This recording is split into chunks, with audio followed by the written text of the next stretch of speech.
ఒకప్పుడు విజయనగర సామ్రాజ్యం ఎలుకలతో ఎంతో బాధపడుతూ ఉండేది. ఎలుకల బారి నుండి కాపాడమని ప్రజలు రాజుగారితో మొరపెట్టుకున్నారు. మహారాజా, ఈ జంతువుల నుంచి మమ్మల్ని ఎలాగైనా కాపాడండి. అవి మా ధాన్యాలన్నిటినీ పాడు చేసేస్తున్నాయి. మీరు కంగారు పడకండి. నేను మా మంత్రి గారితో మాట్లాడాను. ఈ సమస్యను పోగొడతాను. ఆయన చెప్పిన సలహా ఏమిటంటే, ప్రతి ఇంటికో పిల్లిని మనం పెంచామంటే ఎలుకల్ని చంపేయచ్చు. ఈ ఆలోచన బానే ఉంది మహారాజా, కానీ పిల్లి చేత పాలు తాగించడం ఎలా? ప్రతి ఇంటికో ఆవు నేనిస్తాను, ఈ పిల్లి పాల కోసం. కృతజ్ఞతలు మహారాజా. పర్షియా దేశం నుంచి కొన్ని వేల పిల్లులను తెప్పించారు. పిల్లులను ఆవులను అందరి ఇళ్లకు పంపించారు. అందరికీ ఇచ్చినట్లుగానే తెనాలి రామకృష్ణుడికి ఒక ఆవుని పిల్లిని ఇచ్చారు.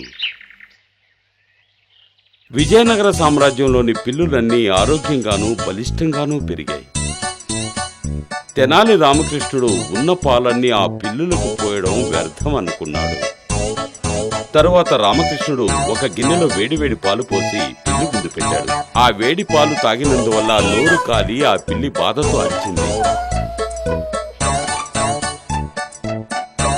ఆ తర్వాత పాలు చూడగానే ఆ పిల్లి పారిపోవడం ప్రారంభించింది. పాలు తాగి రామకృష్ణుడి కుటుంబం సంతోషించింది.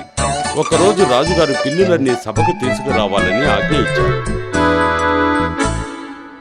అన్ని పిల్లులు ఆరోగ్యంగా బలిష్టంగా ఉన్నాయి. కానీ తెనాలి రామకృష్ణుడి పిల్లి మాత్రం బాగా చిక్కిపోయి ఎముకలు తేలి. తెనాలి రామకృష్ణ, మీరు మీ పిల్లికి పాలు పోయడం లేదా? ఎందుకని అది బలహీనంగా ఉంది? మహారాజా, నన్నేమని చెప్పమంటారు? అందరూ పాలను పోయగలరు, కానీ పాలు తాపించగలరా?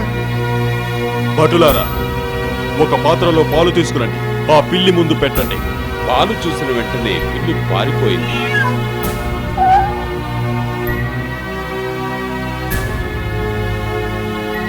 పిల్లి నోరు కాలి గాయాలయ్యి ఉండడం రాజుగారు గమనించారు. ఏమిటిది తెనాలి రామకృష్ణ?